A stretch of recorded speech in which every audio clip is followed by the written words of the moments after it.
Are you getting a could not connect to Apple Watch error? This usually happens due to Bluetooth or Wi-Fi issues, outdated software, or problems with the pairing process.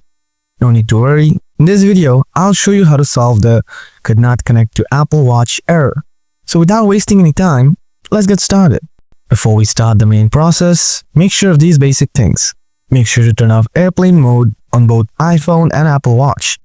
Your Apple Watch and iPhone need to be connected to a stable and same Wi-Fi network. Make sure Bluetooth and Wi-Fi are enabled on your iPhone and Apple Watch. Keep your Apple Watch and iPhone close to each other during the entire update process.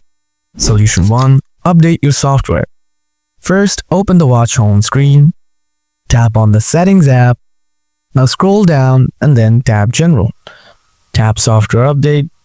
If there is a new update, then download and install the update. Solution 2. Reset your Apple Watch.